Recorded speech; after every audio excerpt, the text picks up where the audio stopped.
اللهم صل على سيدنا ومولانا محمد معدن الجود والكرم وآله وبارك وسلم صلاة وسلام عليك يا سيدي يا رسول الله. میرے محترم و محترم فاضل نوجوان حضرت علامہ مولانا سید عرفان علی صاحب مشہدی دامت برکاتہم العالیہ، لائق صد احترام حضرت علامہ مولانا حافظ مفتی احمد میاں صاحب برکاتی دامت برکاتہم العالیہ، لائق صد احترام حاضرین مجلس، جمعیت اشاعت اہل سنت کے زیر اہتمام ہر سال یہ جلسہ منعقد ہوتا ہے۔ عرس اعلی حضرت امام اہل سنت مولانا الشاہ احمد رضا خان فاضل بریلوی رحمت اللہ تعالی علیہ کے سلسلے آپ کے علم میں ہیں کہ مختلف علماء اس اسٹیج پر آئے اور اپنے گراں قدر خیالات کا اظہار فرمائے۔ آج خصوصی خطاب محدث کبیر فرزند صدر الشریعہ حضرت علامہ مولانا امجد علی صاحب،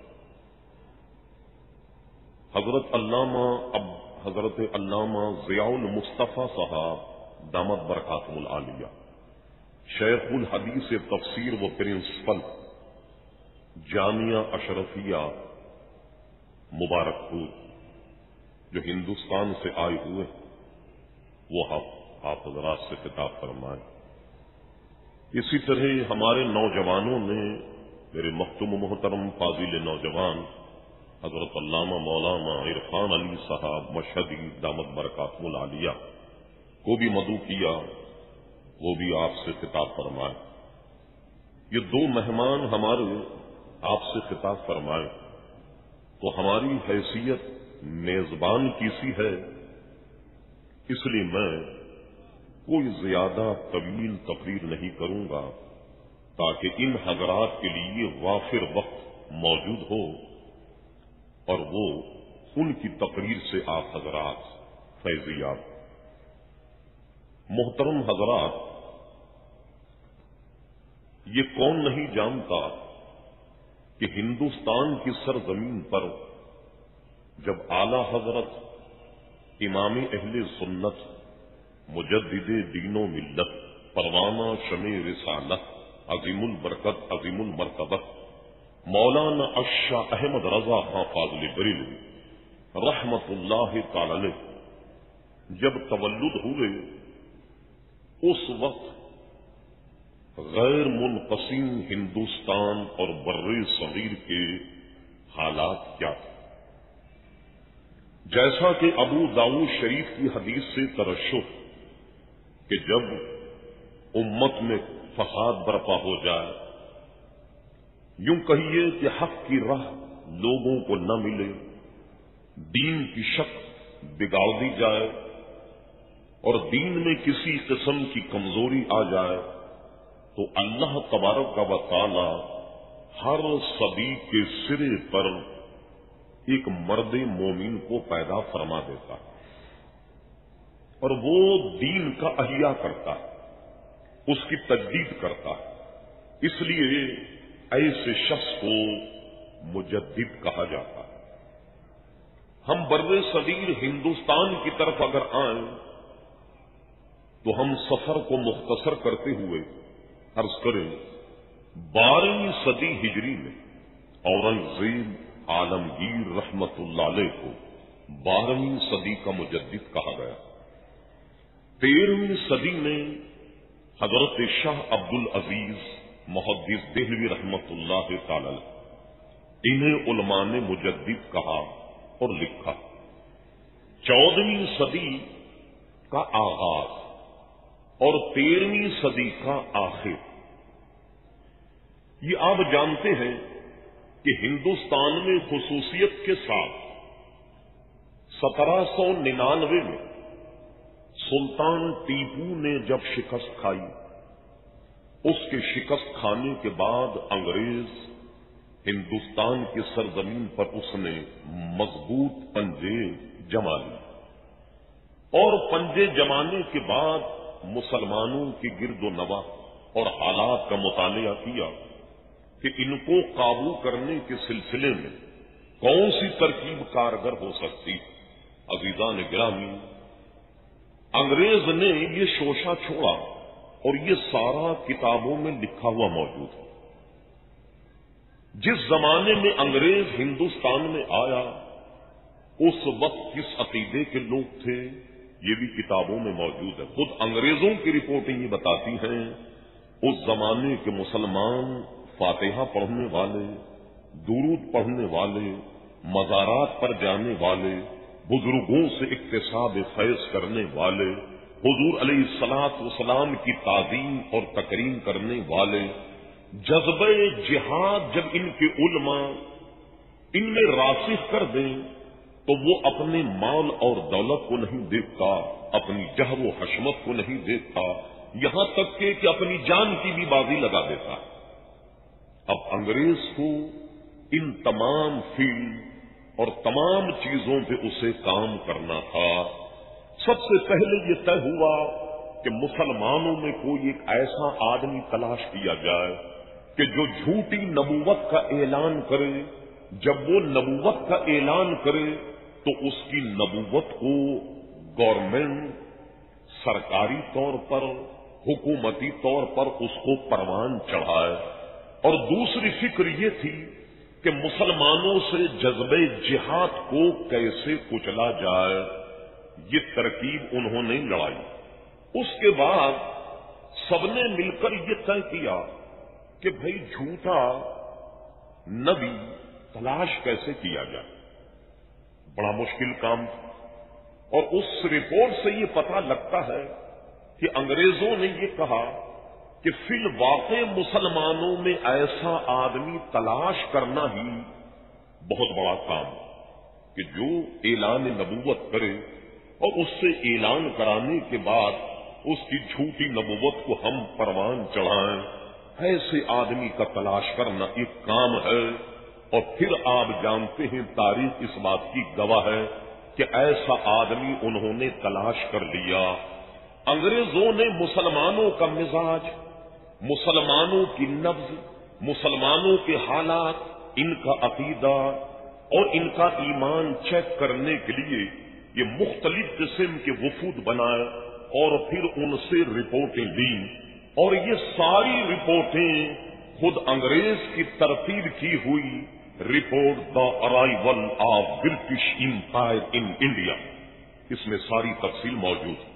اس کے بعد آپ جانتے ہیں کہ مرزا غلام احمد قادیانی نے نبوت کا دعویٰ کیا.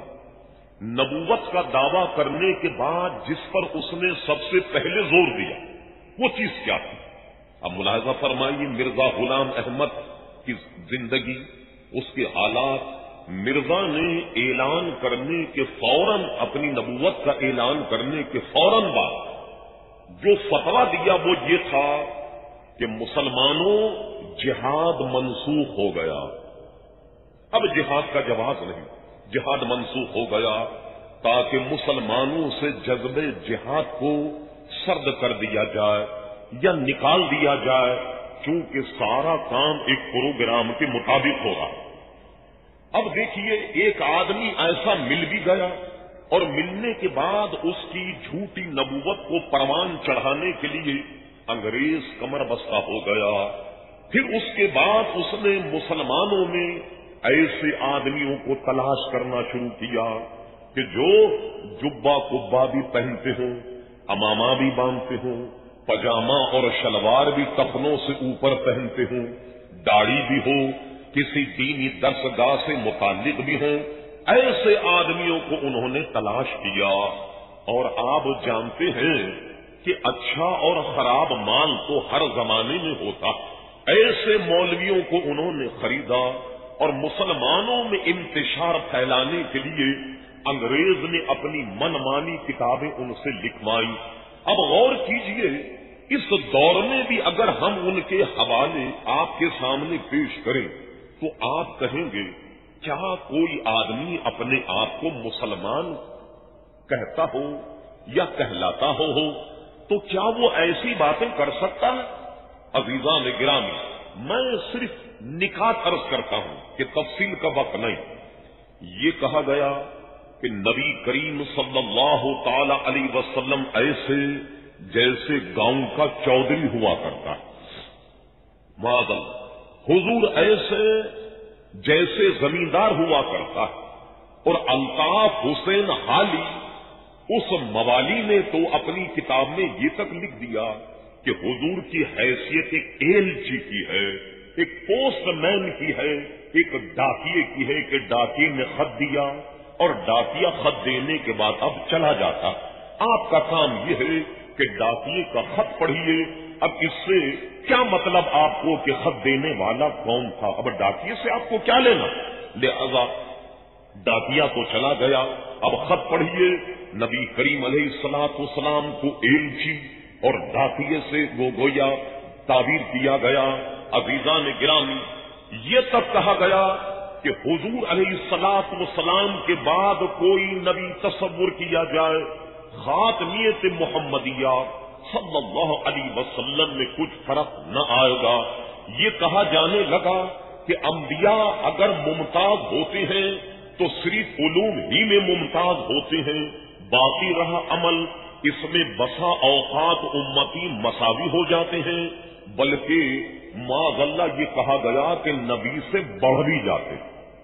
یہ کہا جانے لگا کہ واللہ علی کل شیء قدیر، جب اللہ تبارک و تعالی ہر چیز پر قادر ہے تو یہ ماننا پڑے گا کہ جھوٹ بولنے پر بھی قادر. ان پاگلوں نے یہ سوچا کہ ہم اور آپ ایک 2 پیسے کے آدمی تو جھوٹ بول سکتے ہیں اور ہمارا پیدا کرنے والا خالق اور مالک وہ اگر جھوٹ نہ بولے تو ہم کہیں گے کہ بعض کام پر تو وہ قدرت رکھتا ہے اور بعض کاموں پر وہ قدرت نہیں رکھتا. اس لیے ماننا پڑے گا کہ اللہ تبارک و تعالی جھوٹ بولنے پر قدرت رکھتا. معاذ اللہ، یہ کہا جانے لگا کہ شیطان و ملک الموت کا علم نبی علیہ الصلوۃ والسلام سے وسیع ہے، اور یہ کہا جانے لگا کہ شیطان کو جو وسعت علمی ہے وہ قرآن سے ثابت ہے اور حضور علیہ الصلوۃ والسلام کے علم و فضل کی کوئی نص قرآن مجید فرقان حمید میں موجود نہیں. یہ کہا جانے لگا کہ رب کریم نے حضور کو جو علوم عطا فرمائے یہ تو ایسا علم جیسا حضور کو ملا ہر جانور، ہر پاگل بلکہ جملہ بھائیں اور گویا مجنون کے لیے بھی حاصل ہے. تو مجھے بتائیے، جب لوگ ایسی زبانیں دراز کرنے لگ جائیں، صحیح العقیدہ مسلمانوں کے ایمان پر جب ڈاکہ مارنے لگ جائیں، صحیح العقیدہ مسلمانوں کو اپنے عقیدے سے جب برگشتہ کرنے لگ جائیں تو ایمان سے کہیے کہ جب یہ حالات بگڑ گئے، اب حالات کا تقاضا یہ تھا کہ کوئی اس دنیا میں رب کریم کسی کو مجدد بنائے اور وہ مجدد بننے کے بعد وہ دین کا احیا کرے اور تجدید کرے، دودھ کا دودھ کرے، پانی کا پانی کرے. یوں کہیے کہ مسلمانوں کی دعائیں رنگ لائیں. اللہ تبارک و تعالی نے بریلی شریف کی سرزمین پر 1272 میں ایک فرزند کو پیدا فرما دیا اور عیسوی کے اعتبار سے سن عیسوی کے اعتبار سے امام اہل سنت کا سن ولادت 1856. امام اہل سنت 1856 میں پیدا ہوئے اور یہ 56 اور 57 کا دور ہندوستان کے لیے بڑا پرآشیب دور تھا، پرآشوب دور تھا. علامہ فضل حق خیرآبادی کا پورے ہندوستان میں توتی بول رہا تھا. حضرت علامہ کفایت علی کافی کا توتی بولتا تھا ہندوستان میں. مفتی صدر الدین رحمت اللہ علیہ کا توتی بولتا تھا. یہ وہ زمانہ تھا کہ جب علامہ فضل خیرآبادی نے انگریز گورنمنٹ کے خلاف دہلی کی جامع مسجد میں بیٹھ کر انگریز کے خلاف جہاد کا فتویٰ دے دیا. گلی گلی، کوچا کوچا، قریہ قریہ، بستی بستی، شہر شہر وہ قتل و غارت ہوا کہ انگریز نے بظاہر اس تحریک آزادی کو کچل دیا، مگر لوگوں کے سینوں میں یہ تحریک کچلی نہیں گئی بلکہ یہ زندہ تھی. اور جو علماء پکڑے گئے، علامہ فضل خیر آبادی کو جزائر انڈیمان میں قید کر دیا گیا، حضرت علامہ کفایت علی کافی کو مراد آباد کے بھرے بازار میں انگریز نے انہیں پھانسی دی، مفتی صدر الدین رحمت اللہ علیہ کو بھی جزائر انڈیمان، اور ان تمام ساتھیوں کو جزائر انڈیمان بھیج دیا گیا. اور انگریز یہ سمجھا کہ ہم نے اس تحریک کو دبا دیا. عزیزان گرامی، اب انگریز خوش ہو گیا کہ جو تحریک آزادی چلی بھی تھی تو اس کو ہم نے دبا دیا، اور دبانے کے بعد اس نے اپنے کام پر اور زور دیا تاکہ مسلمانوں کے عقائد بگاڑے جائیں. رب کریم نے اس پرفتن حالات میں، اب دیکھیے 57 میں، 1857 میں بڑے بڑے علماء جزائر انڈیمان عمر قید کاٹ رہے، بعضوں کو قتل کر دیا گیا. تو ایسا لگتا تھا کہ سرزمین ہندوستان سے اسلام کے جو دائی تھے ان کا صفایا ہو گیا.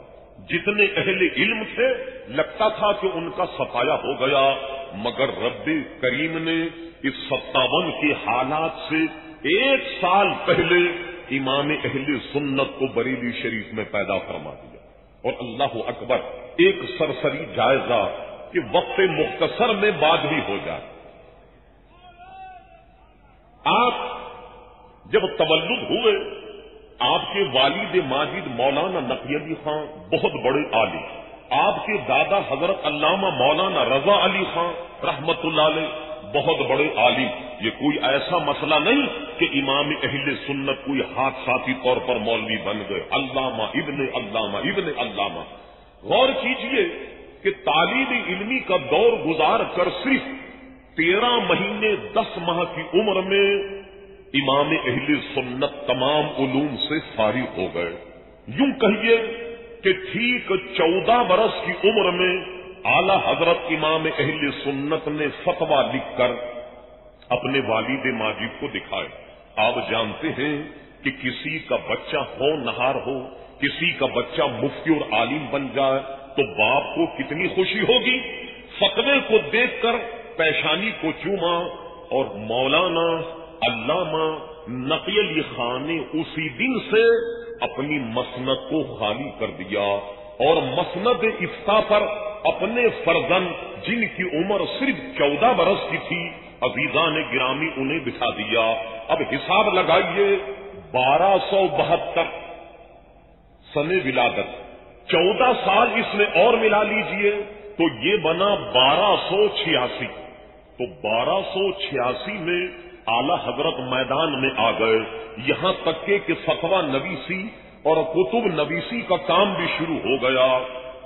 اور اس کو اگر آپ ذہن میں رکھیں تو کوئی شخص آپ کے خیالات کو برگزشتہ نہیں کر سکتا.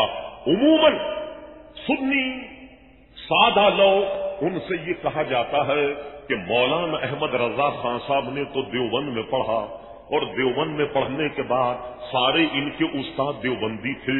اب پڑھنے کے بعد کیا ہوا، مولانا جب فارغ ہوئے تو استادوں سے حلوہ اور پراٹھے پہ کوئی جھگڑا ہو گیا، حلوے مانڈے پہ کوئی جھگڑا ہو گیا. تو حلوے پہ جب لڑائی ہوئی تو مولانا احمد رضا خان دیوبند چھوڑ کر چلے گئے، اور بریلی شریف پہنچ کر انہوں نے اپنا مسلک، اپنا مدرسہ بالکل الگ قائم کر لیا. یہ تو آنکھوں میں دھول جھونکنا تو نہیں، یوں کہیے کہ آنکھوں میں گرم مسالہ ڈالنے کے مترادف.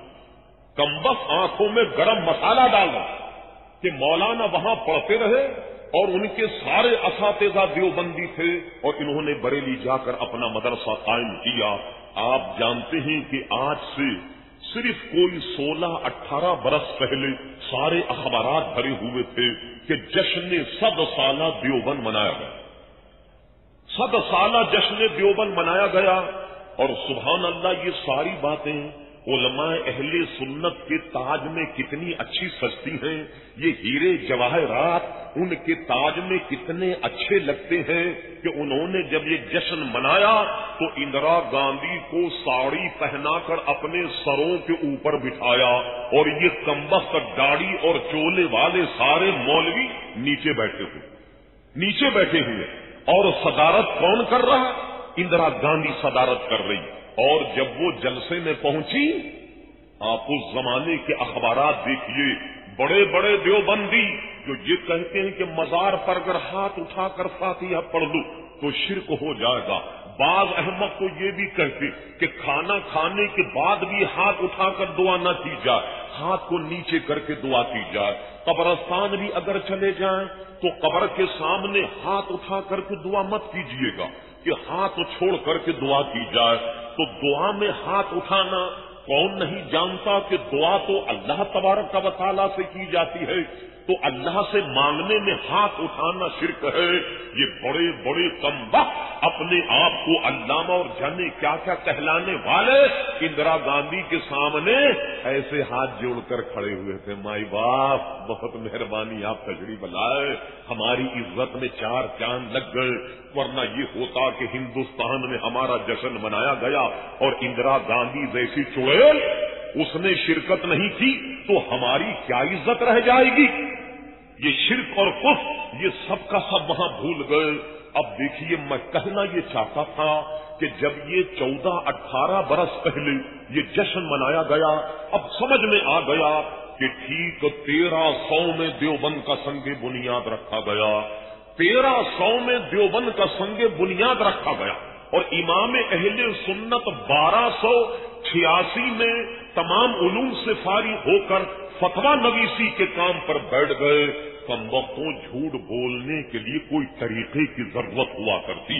امام اہل سنت تو دیوبند کا سنگ بنیاد رکھنے سے 14 برس پہلے فتویٰ نویسی کرنے لگ گئے، 14 برس پہلے فارغ ہو گئے، مسند افتاء پر بیٹھ گئے، اور ان کمبختوں نے کیا کیا؟ 14 برس پہلے نہیں بلکہ 20-25 برس پہلے اعلیٰ حضرت کو بریلی سے لے بھی آئے، دیوبند میں داخلہ بھی کرا دیا، پڑھا بھی دیا، پڑھانے کے بعد فارغ التحصیل بھی کرا دیا، حلوے اور مانڈے پر جھگڑا بھی کرا دیا، بریلی شریف بھی بھیج دیا، مدرسہ بھی بنا دیا۔ ارے کوئی ایک جھوٹ ہے جس کا ذکر کیا جائے تو بات ایک ہی سمجھ میں آتی ہے۔ جو بے وقوف یہ کہے کہ خدا جھوٹ بولنے پر قادر ہے، جب خدا ہی جھوٹ بولنے لگ جائے تو بندوں کا کیا حال ہوگا؟ بندے بھی جھوٹ بول رہے ہیں، اور کہتے ہیں جھوٹ کا فلسفہ، ایسا جھوٹ بولو، در پہ جھوٹ بولو، ایسا جھوٹ بولو کہ لوگوں کو سچ کا گمان ہونے لگ جائے۔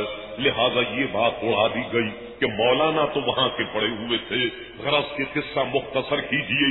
ایسے پرفتن دور میں امام اہل سنت پیدا ہوئے تو دیکھیے ہر آدمی ایک محاذ پہ لڑتا، کبھی 2 محاذ پہ لڑتا، کبھی 3 محاذ پر لڑتا، اور یہ جنگ کی حکمت عملی ہوتی ہے کہ سارے محاذ نہیں کھول دیتا ورنہ طاقت تقسیم ہو کر کے رہ جائے۔ مگر امام اہل سنت حق کے ایسے داعی تھے کہ ایک طرف مرزا غلام احمد کی تکفیر، فرمائیے مکہ ہے بالکل جھوٹا، ایک رسالہ بریلی شریف سے ماہنامہ مرزا غلام احمد کی گویا اس کے رد میں شائع ہوتا۔ کتابیں بھی امام اہل سنت نے لکھی، ادھر شیعوں کو بھی نہیں چھوڑا، ان سے بھی جناب محاذ آرائی، ادھر دیوبندی تو گیا تھی میدان میں، کہیں اہل حدیث، کہیں چکڑالوی، کہیں جناب ندوے کا معاملہ، اور کہیں جناب نیچری۔ غرض یہ کہ 4 مکھ کی نہیں، سینکڑوں مکھ کی لڑائی امام اہل سنت نے لڑی، اور سبحان اللہ یہ کہنے میں علماء کی موجودگی میں تردد نہیں کرتا، ایک مرد مومن جسے امام اہل سنت کہا جاتا ہے ہر محاذ پر لڑ رہا ہے، اور آپ حیران ہوں گے سن کے، قادیانوں کو بھی دفاع پر مجبور کر دیا، وہابیوں کو بھی دفاع پر مجبور کر دیا، شیعوں کو بھی دفاع پر مجبور کر دیا، دیوبندی اہل حدیث غیر مقلد اتنی بھرمار کتابوں کی کر دی کہ یہ سب کے سب اپنے دفاع میں لگ گئے، اور آج لاکھوں علماء موجود ہیں اور ایسا لگتا ہے کہ باطل قوتیں ہم پر حملہ کر رہی ہیں اور ہم اپنے دفاع میں لگ گئے. لاکھوں مولوی ہم اپنے دفاع میں لگے ہوئے ہیں اور وہ ایک مرد مومن نے ایسا بھرپور وار کیا کہ ساری باطل قوتیں اپنے دفاع میں لگ گئی اور امام اہل سنت یہ حملہ آور تھے اور سب اپنے مسلک اور اپنے مذہب کے بچانے کے چکر میں لگ گئے. تو آپ غور کیجئے ایک مرد مومن کی وہ کیا قوت ہوگی. اچھا پھر اتنا ہی نہیں, صرف ضمناً عرض کرتا ہوں, صرف مذہبی مقابلہ نہیں, اکھنڈ بھارت کا مسئلہ, ہندو مسلمان بھائی بھائی یہ جنگ بھی لڑی. اس کے بعد کر کے موالات کا مسئلہ, ایک تحریک یہ چلائی کہ جناب انگریز کا بائیکاٹ کیا جائے, انگریز کے بیج اتار کر دے دیے جائیں, اس کے بلے دے دیے جائیں, تمام اعزازات دے دیے جائیں, وکٹوریا کراس واپس کر دیا جائے, انگریز کا بنا ہوا کپڑا نہ پہنا جائے, انگریز کی نوکریاں چھوڑ دی جائیں. نتیجہ کیا نکلا کہ مسلمان اپنے اعزاز واپس کرنے لگ گئے, مسلمانوں نے انگریزوں کی نوکریاں چھوڑنی شروع کر دی.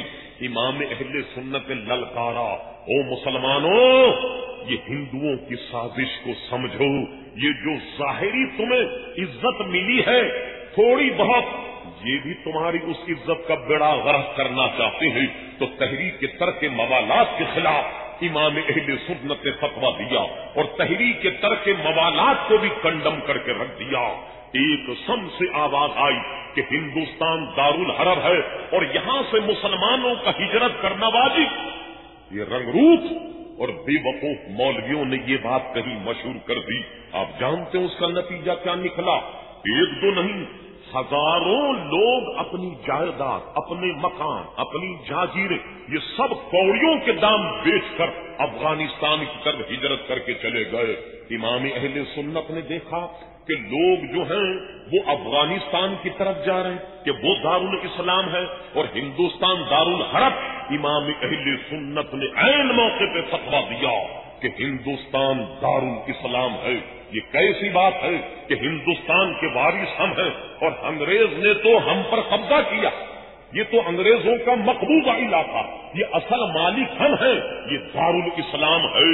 اور جب امام اہل سنت کا فتویٰ پہنچا تو دیکھیے مسلمان کتنے بڑے فساد سے بچ گئے جو ہندوستان میں تھے, اور جو افغانستان ہجرت کر کے آئے یہ بیچارے جب واپس گھر آئے تو گھر چھوڑ کر گئے تو گھر نہیں تھا, جائیداد چھوڑ کر کے گئے تو جائیداد نہیں تھی, زمینیں چھوڑ کر کے گئے تو انہیں زمینیں نہیں ملی. غرض کہ کوئی ایسا موقع امام اہل سنت نے ہاتھ سے جانے نہیں دیا کہ جہاں مسلمانوں کی اصلاح ہو. عزیزان گرامی, ان کا سب سے بہترین مسئلہ اپنی پوری زندگی کا یہ تھا کہ گستاخی رسول کی جانب جو انگلی اٹھے اسے قلم کر دیا جائے, جو گردن اشارہ کرے اس کی گدی سے زبان کھینچ لی جائے. اور ساری زندگی ایسی شاہانہ زندگی گزاری کہ وہ جیے تو اللہ اور اس کے رسول کے لیے, وہ دنیا سے گئے تو اللہ اس کے رسول کے لیے. اور طبیعت میں استغنا کا عالم یہ ہے کہ گاندھی کو کون نہیں جانتا, جن کو علماء دیوبند نے سبحان اللہ منبر رسول پر بٹھایا, منبر رسول پر بٹھایا اور یہ کہا کہ نبوت اگر حضور پر ختم نہ ہوتی تو گاندھی نبی ہوتا. کیا سمجھے آپ؟ وہ تو یوں کہو کہ حضور پر نبوت ختم ہو گئی ورنہ گاندھی نبی ہوتا. یہ ہندوستان کا سامری جادوگر, یہ اس وقت کی بات ہے کہ جب وہ بڑے عروج پر تھا اور امام اہل سنت سے ملنے بریلی آئے. جب بریلی شریف حاضر ہوا تو جن صحابہ نے اطلاع کی وہ اس انداز میں آئے جیسے کسی غریب کوئی چھوٹے آدمی سے کوئی بہت بڑا آدمی ملنے آئے تو کیا کہا جاتا ہے, کوئی میرے جیسا کوئی چھوٹا بہت آدمی, ارے بھائی وہ ڈی سی صاحب تشریف لائے, مولانا کہاں ہے, ارے وہ ایس ڈی ایم صاحب تشریف لائے. اوہو, کہیں وزیر اعلیٰ آ جائے تو زلزلہ ہی آ جائے, کہیں صدر آ جائے تو زلزلہ آ جائے, کہیں وزیر اعظم آ جائے تو زلزلہ آ جائے. تو آپ جانتے ہیں کہ لوگ اسی انداز, ارے بھائی مولانا کہاں ہے, یہ تھانے دار صاحب آپ کا اتنی دیر سے انتظار کر رہے. تو کیا ہوا؟ امام اہل سنت کو خبر دی، حضور گاندھی آئے، گاندھی جی تشریف لائے، گاندھی جی آئے۔ فرمایا کون ہے گاندھی؟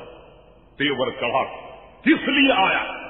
پوچھو گاندھی سے کہ مجھ سے کوئی دینی مسئلے پر گفتگو کرنے آیا، کوئی دین کا مسئلہ سمجھنے کے لیے آیا؟ کہو اس کمبخت سے تو دین جانتا ہی نہیں، تو دین پر میں تجھ سے کیا گفتگو کروں گا؟ جب وہ تو خود دین نہیں جانتا تو میں دینی معاملے پر تجھ سے کیسے گفتگو کروں گا؟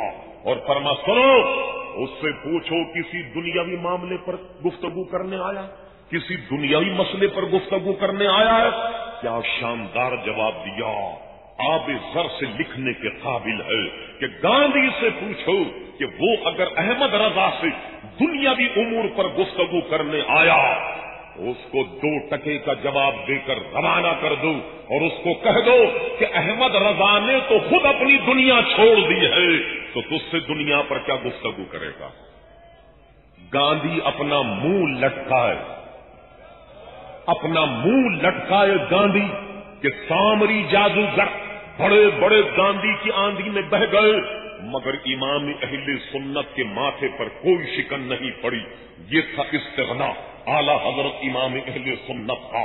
یہی وجہ ہے عزیزان گرامی، ان تمام باطل قوتوں سے ٹکرائے اور ٹکرانے کے بعد جس کے خلاف فتویٰ دیا، فتویٰ حسام الحرمین، یہ 1326 میں اس کا اجرا ہوا۔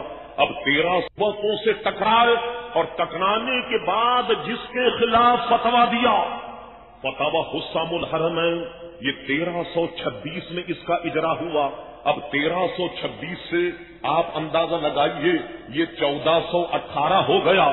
اللہ اللہ، یوں کہیے کہ لگ بھگ 1 صدی گزرنے پر کہ اشرف علی تھانوی پر جو فتویٰ دیا، سارے دنیا کے دیوبندی زور لگا لیں تو جو کفر کا فتویٰ امام اہل سنت نے دیا وہ اٹھ نہیں سکتا۔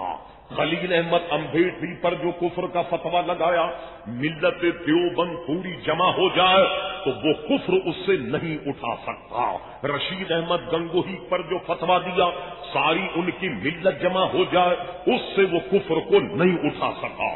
قاسم نانوتوی پر جو فتویٰ لگایا، پوری ملت جمع ہو جائے تو ان سے اس کفر کو ابھی تک نہیں اٹھا سکی۔ اور آخری بات عرض کر کے گفتگو ختم کرتا ہوں، لوگ کہتے ہیں مولوی خلیل احمد کی زبان آپ سمجھے ہی نہیں، وہ بڑی مشکل زبان ہے، بڑی ادب زبان۔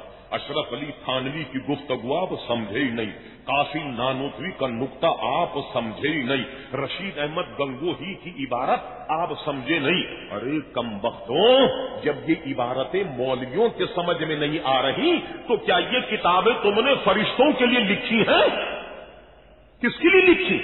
جب آدمی نہیں سمجھ پائیں گے تمہاری کتابیں تو تم نے یہ کتابیں لکھی کس لیے؟ آج اللہ اللہ 80 برس گزر گئے، لگ بھگ 100 برس گزرنے والے ہیں، جن جن پر فتویٰ لگایا یہ ساری قوتیں آج پاش پاش ہیں۔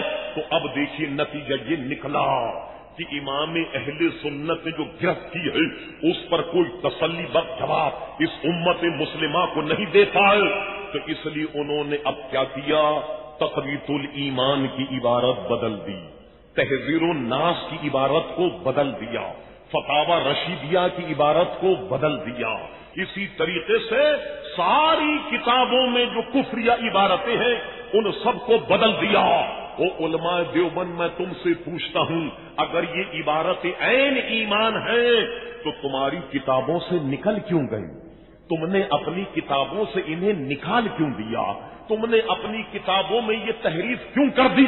تو معلوم ہوا کہ لگ بھگ 100 برس گزرنے کے باوجود یہ ساری قوتیں پسپا ہیں اور امام اہل سنت آج بھی جیتے ہوئے ہیں کہ لوگوں کو عبارتیں بدلنی پڑ گئیں۔ عزیزان گرامی، یہ ہے امام اہل سنت رضی اللہ تعالی عنہ کے کارنامے۔ اور میں اب زیادہ گفتگو طویل نہیں کر رہا، اس لیے کہ میں نے تقریری سلسلہ بالکل چھوڑ دیا۔